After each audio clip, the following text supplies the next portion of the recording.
I am so glad you guys are all here with us. We are on Facebook and YouTube at the same time, and we are talking about findingyoursparkagain.com. So, this is the podcast that my beautiful guest Becs Cronshaw has been on with me, and she is amazing. You guys have got to go and listen to her. Also, if you're on YouTube, you just go to Donalyn.tube. It'll take you directly to the station, and you'll be able to watch her episode as well.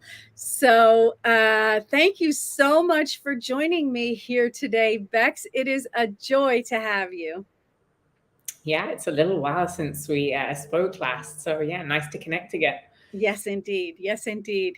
It's great to be able to go back to things over and over again. And for me, going back to the conversation that I had with you, because of course there's space between when we record and when we release and all of that, really was created a sense of comfort and reminder in me that the work that you're doing is so incredibly powerful. Can you tell us a little bit about that? Yeah, it's funny, just as we're kind of connecting back again, we were talking so much about joy and finding your spark. And I think one of the reasons that your message resonated so much with me is because I see that within you.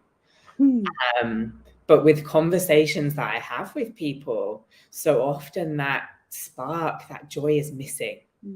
And it's just because everything is being, well, like the joy can't come out if it's being trapped, like if there's the heavy weight of trauma. And that's the work that I do. It's okay, can we peel off the layers? Can we take away some of that weight of the trauma that we're all carrying on some level, so that we allow the joy and the happiness and the love that is at the core of all of us to be able to come out. Yeah, for me, that is the reason to stay living. You know what I mean? Like that is the purpose of being on the planet, is really this sense of joy that we get to tap into whenever we want, and gaining that control and the ability to make decisions about how we relate to our joy and how we bring it into our lives, and when we grab onto it and when we let go of it. That for me, that's the real juicy nuances. So I'm so appreciative of the work that you do, because I feel like a lot of times people get stuck in those spaces before that, where it's not really all that much fun to be alive, because life happens, because life is hard if we go through things, right? And then you gain some tools and you're able to deal with the trauma, as you say, and suddenly you can access something really, really different. So I'm really glad about that. Can you tell us about your Facebook group? Because it sounds like this is a great way for people to start that process. Yeah, for sure. So my Facebook group is really about people connecting back to I use the word reclaiming, like reclaiming their body, their sexuality, and also their no. And I think that's really important for everyone, but especially for us as women, because if we don't know how to say no to things, then we also don't know how to say yes to things either. So it's really the place that I ask people to connect with me first, where I just share as much information as I can. You were saying earlier, why else are we here on this earth? And I think, where I am right now, it's like, okay, I've traveled a certain part of the path. Like, am I there yet? No, like there's always learning. But, now it's about looking back down the direction of the other path and saying, okay, what can I share and what can I give to the people who are maybe, just a few steps behind, to make that process easier and smoother for them. So that's kind of what my Facebook group is. That's wonderful. That's one of my favorite things about life, is that sort of when we figure out what the relationship is between the things that we've been through and the things that we've been taught, and how society sees things, and what mindset is really beneficial for us to be able to see things, whether it's jives with all that or not. That when we kind of get that, and we sort of turn the kaleidoscope and everything goes like, oh, I I get how I walk through this. That to be able to turn around and then do that for somebody else, say, hey, wait a minute, I got this thing. Just look through the lens, and you can also find your way forward for that. That's like, to me, that's an amazing gift to give to people. Yeah, well, and also, I think we all travel our own path, but I know that I wasted a hell of a lot of time doing a bunch of stuff that didn't work. And there was a long time where I thought it was me. Like, why isn't this stuff working? Like, what's wrong with me? But then when you come out of the other side of that and you find the things that do work, then that message as well becomes really important. Like, look, you're not doing anything wrong. It's just you haven't found the right tools and the right people yet, and that's okay. Yeah. Yeah. And the sort of, there's a piece of willingness in there that has to shake free, that in order for the things to work, I think a lot of times one of the reasons that we have so many different things, that somebody says, oh, this is what worked, and somebody else says, no, this is what worked, like that, we have to be able to sort of shake that willingness tree in us, and finding the thing that helps you do that is like the first step of finding your way forward. I think breath work and deep trauma work can really be that for people, where Sure. yeah. And I think also just to hold the perspective that there isn't just one thing. There's many things, and so many of them work as well, but trauma happens in connection with other humans, and therefore we have to heal in connection with other humans. So aside from the tools and the fancy names and the modalities, whether it's breath work, whether it's somatic work, it's like, what can you actually connect to this person on a human level? Maybe you don't trust them from day one, but do you feel like they don't judge you? Do they feel like they want to know you, that they want to be curious about you? And to me, that comes over everything else. Like, if you can find that and you can find that person, a lot of stuff is healed through that alone. Yeah, that's really wonderful.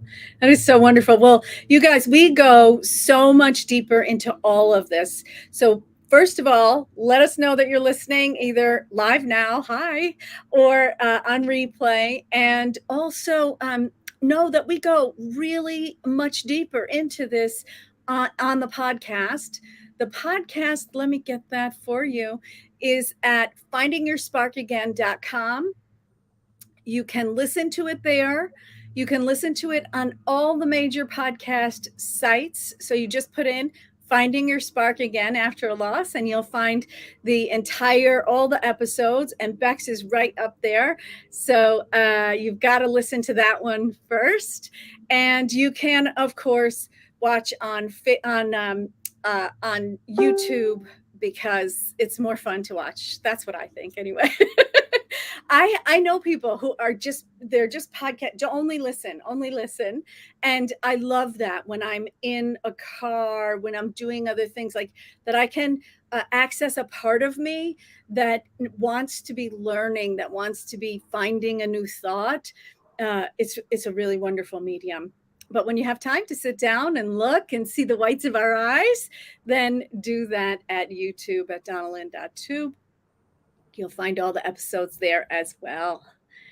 Well, thank you so much, Becs. Is there anything that you would like to tell us before you skedaddle? Becs is in England. Are you still in England? I'm still in England.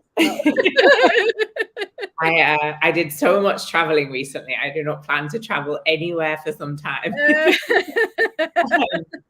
That was the pent-up travel thing that we all did, right? It's like we couldn't go anywhere for years, and then we were all like, we're going everywhere.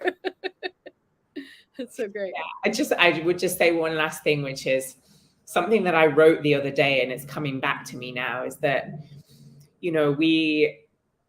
we can go through life and we can live and we can just survive, right? But oftentimes the thing that we're avoiding is actually the path to the joy and the happiness. And the more that we avoid it, the more we actually take ourselves away from being able to feel that real aliveness inside of us.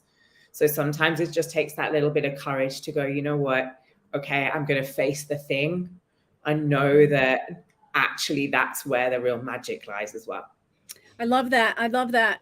When I was young, we had a saying about the only way out is through. And what you're reminding me of is sort of the only way out is in, right? It's like we have to lean into the things that, when I was really young, I wanted nothing more than to be a spirit and no body, right? I just felt like it's hard to be in this physical world and I don't know how to do it. And it's hard to mix it up with other people. And I haven't figured it out, and the day, I can remember the day that shifted for me, and I said, you have to love being in your body in order for you to get to that really juicy spiritual stuff that you're reaching for.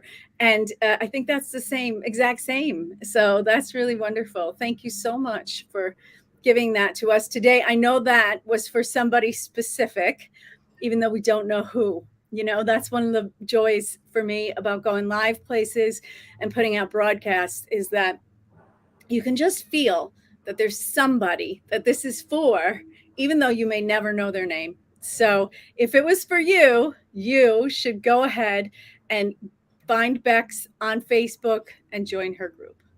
Thank you so much for joining me here today. I really appreciate it. Lovely to see you. Thank you. Okay. All right. Well, we'll see you. And like I say, everybody go listen to the podcast and then let us know what you think. All right. Of course, I don't know how to end the broadcast.